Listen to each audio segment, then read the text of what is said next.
welcome back to our channel. Again, my name is Maryjoy Chuba, and this is my esteemed colleague, Dobrina. We are going to talk about, just generally cover the E-2 visa.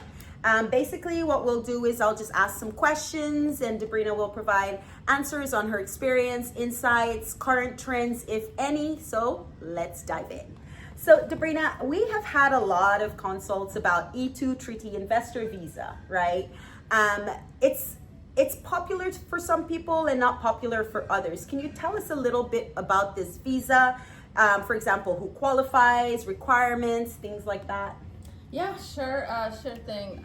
So the E-2 is a treaty-based visa, so that means that United States needs to have a treaty with your home country.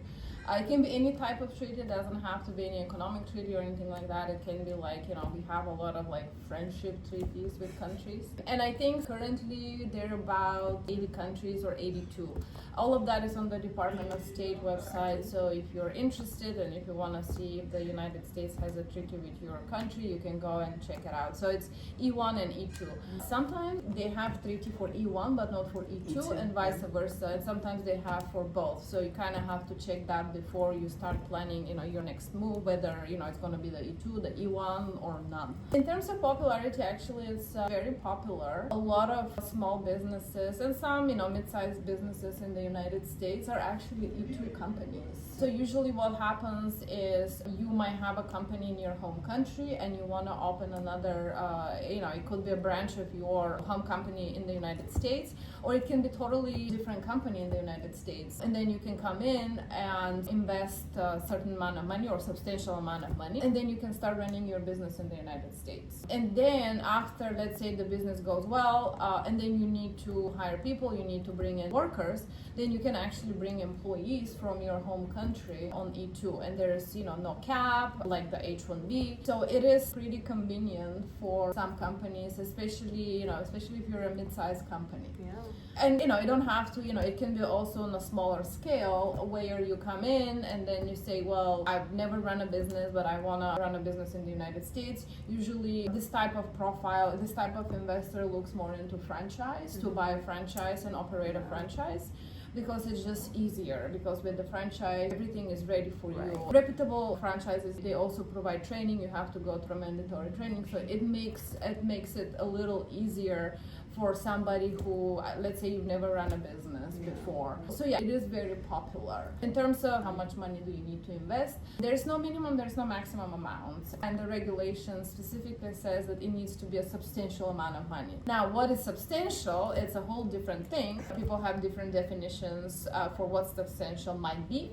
But generally, you want to look at the type of business you're going to run or operate, and then look at how much money, how much initial capital you will need to actually run that business. And that will be different. For example, if you're coming in and telling me I want to open 5 restaurants, well, you will need way more than $100,000 as an initial capital, initial investment to start the business and to run the business. If you're coming in and you say, well, I have a small software company in my home country, now I'm expanding into the US, I work with a lot of US companies and whatnot, maybe 100,000 will be enough for you, because you're going to be running a smaller operation. Now, why I'm sticking to that 100,000? Because it is customary for, unless it's a big scale, something more business, usually consulates want to see that 100,000 as an initial investment, so 100,000 plus. Now, I have done a few, they were about like 60,000, 70,000. It worked out. But, generally speaking, I always, tell clients, look, if you want to convince the consulate or USCIS, if you're filing with USCIS, you better have, at least 100,000 as an initial investment. Now, I think it was the US consulate in London, they do want to see that 100,000. They have that limit, minimum there. That, if you show up with less, they might not approve it. Here, you kind of have to know how each U.S. consulate processes these types of visas, because yes, it is a U.S. consulate, but technically each consulate is on its own, and they have their own internal procedures, processes, and rules. And yeah, the UK, for example, it's this, like magic number of 100,000. So minimum, so these are in terms of the amounts. Right. So with regards to the amount, right? So we know that it has to be substantial based on the type of business you're engaged in. And does it have to be financial, or can you invest, your assets? Can you have assets as part of the investment? So that goes into the source of funds issue. So preferably, it has to be unconditional, and it cannot be tied to the business, to your E-2 business. So it's a good practice to stay away from loans. I know in some situations that might work, but you don't want to complicate the process. So in terms of the source of the funds, things that can work well are your savings. Let's say you're a CEO of a corporation outside the United States.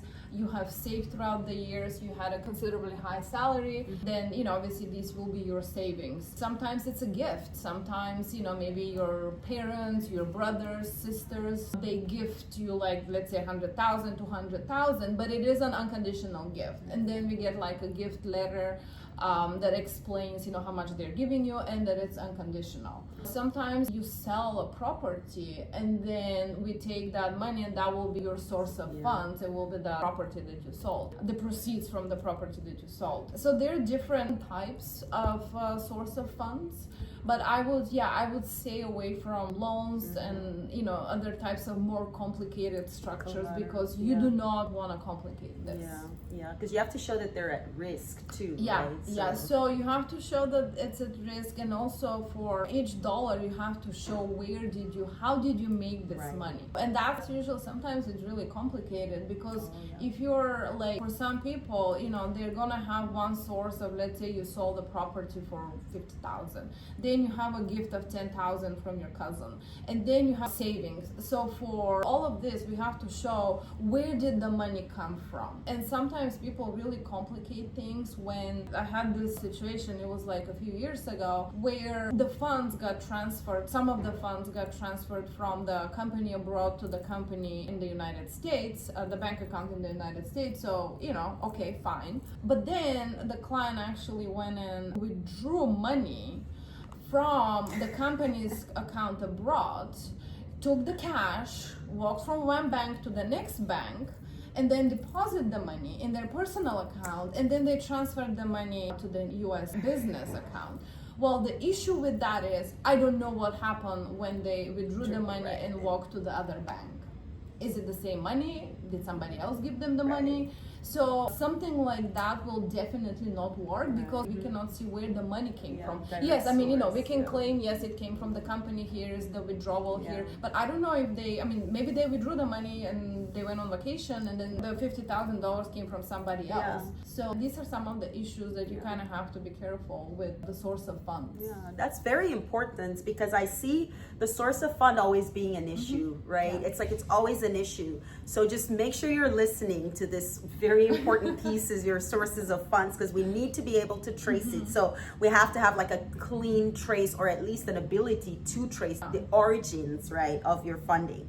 So with regards to, let's say, starting the business here or doing a franchise, what would you say the requirements for operations would be? Would it be, did you have to have like an active management, or like what is the level of involvement you're talking about? If you look at the regulations, it says that you have to be in the process of doing business or running business. So that means that you're still setting it up, right? So maybe you don't have employees yet. Maybe you hired one person. But at the very minimum, in order to apply for the visa, obviously you have to form the company. You have to get your EIN number from the IRS. You have to open your bank account, business bank account, and you have to make the investment. In other words, transfer the funds from your, let's say, if it's a foreign bank account to the US bank account, or it could be also a US bank account, let's say, I don't know, maybe your brother lives here and they give you like gift and this money is in the United States, you have to transfer them to your company's bank account. And at that point, then, you know, we do a business plan. And at that point, you know, you're ready to sort of apply for the E-2. Now, obviously, it does help if you have, you know, already contracts with your clients. If you're already, you kind of have to start paying bills out of this business account. So don't park your money. And you don't touch them and then go and tell the consulate that you're doing business when nothing has been like actually withdrawn. So you'll have to rent an office. You can pay office expenses from there. You can pay your attorney from there. You can pay other contractors like, you know, I don't know, your accountant and other third parties. Actually, sometimes we'll make that part of your org chart. And then you're ready to sort of apply for, you know, for the E-2. You don't have to show that you have profits or anything like that, at least for the initial, you know, the initial E-2. It's common sense with that in terms of starting phase, you know, making any money. And the idea is that, you know, you're gonna come in, you're gonna open a business or buy an existing business and then ultimately hire US workers. Right. So the idea is that you're gonna help the US economy. That's really what a lot of these visas are for, the basis, right? So when we talk about businesses, would you say there are some businesses that are more successful for the E-2 visa? And if there are some businesses that are more successful for the E-2 visa, what would they be? I mean, you can pretty much have any business. I think it depends on, as I mentioned, if you've never run a business before and this is your, you know, first time, franchise might be a better option for you because it's already working, it's already making money, it's turnkey, and hopefully you have some experience. Maybe you were in HR for something, whatever. That can be actually a successful. And you know, initially you buy one and then the second one and the third location and fourth location if things are going well. So that's one basically type of business that could work.